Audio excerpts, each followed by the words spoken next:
Well, let's talk about time management from the perspective of an organization, corporate world. Now, every organization has certain objectives, certain goals. You, as an individual employee, needs to understand that your role is to achieve the organizational goals. Every organization will work on certain deadlines and have targets. As an employee, you need to know what are those targets, what are the deadlines. As a good time manager, you will prioritize things and work as per the requirement of the organization. If you can manage your time well and complete the assignments on time, it will help you not only get good position in your organization, but also be appreciated by everyone.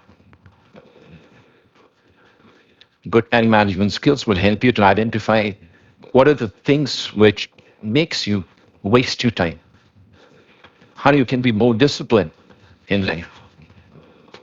A good time manager knows his or her targets well. He will organize himself in a better manner.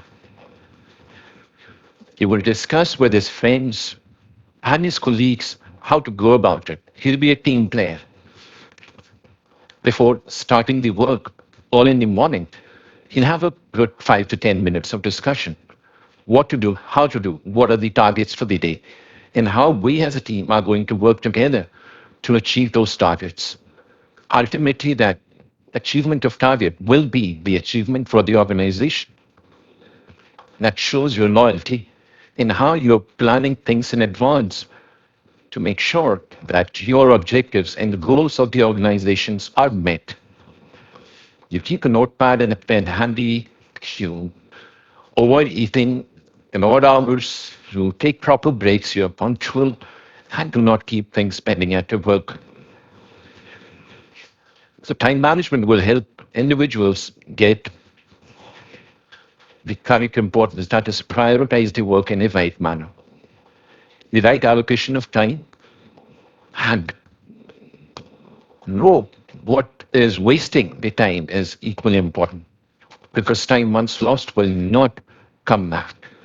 So, as an individual, as a person, as an employee, you need to understand this. Some of the tips for professionals to reach office on time: take some time before you start to think. Prioritize your work on paper, write it down, give certain amount of time for every work, and try to finish accordingly. You need to manage yourself well in the office, at the same time have good time working on your desk.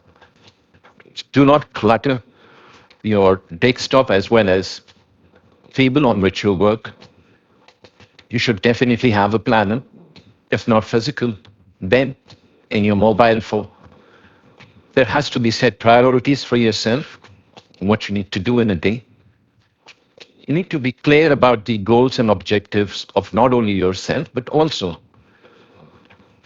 of the company, the organization for which you're working. Do not take long calls and avoid bringing your personal life in the office domain. Take ownership of your work, be responsible for whatever work you're doing. And if you're making mistakes in that, be willing to accept it as well. Always accept something which you can do within that particular time. If you're already having a lot of work to do, and if someone asks you to do something for them, you should politely be able to say no to that so that you do not waste your time and you get your work done on a time. So you have to be a little diplomatic. You have to be a little responsible for the initiatives which you're going to take. And you should be firm enough to say no to something which you do not believe is achievable. For example, I have an important assignment to complete, and my friend comes and asks me to help. I can politely say, oh, well, I'm busy at this time. I'll be able to help you once I complete my task. So that's something which is generous at the same time. You're realizing the importance of your own time, right? So These are some of the tips for the professionals, for the people who work in organizations.